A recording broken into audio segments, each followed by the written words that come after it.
when we saw this, it was kind of a gut punch.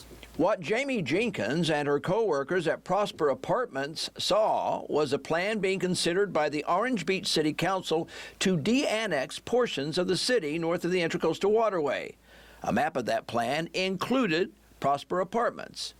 And they saw something else. And the comments that were released this morning on the press. Comments in local media suggesting their inclusion in that de-annexation map is because the city of Orange Beach doesn't want their kids that live there to be in their school system.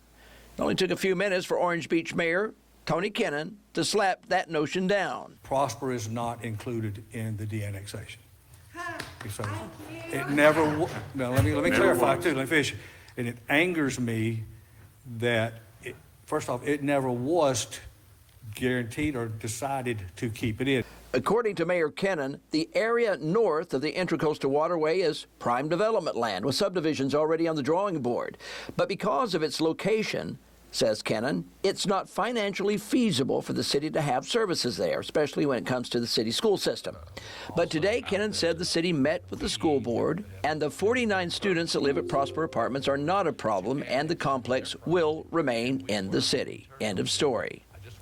Well, not really, because earlier in the day, an attorney representing the owners of the apartment complex filed a lawsuit claiming the city was indeed excluding Prosper Apartments while approving other nearby properties for annexation. That lawsuit claiming, quote, these actions have been driven by city leaders' desires to exclude families from less privileged backgrounds, including single mothers, low and middle income families, black families, and Hispanic families from integrating into Orange Beach City schools.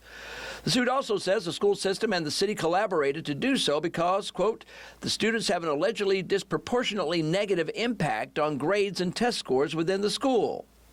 So when Chris Anderson, one of the attorneys who filed that lawsuit, stepped up to the microphone at the meeting, well, that's when the meeting literally went off the rails. Denigrating an entire community, imputing essentially saying they're racist, that's exactly what you did. And everybody in this room that lives here knows this man essentially insinuated the city of Orange Beach is a racist community, has no caring for poverty-stricken kids, which they're not. You need to read it. You probably ought to go back and reread it. Oh, I have read it, yeah. Your mayor. And that's nonsense that I'm calling the city that I'm proud to be part of any of those things. If anything, those comments were directed at you and your object of getting these folks out of the city. Oh my God. Well, if you have a problem with me, I wear that as a badge of honor. So you directed at me, but then be man enough to call me out and not be the little weasel that you are and denigrate all these good people here, our school board, our teachers, our students.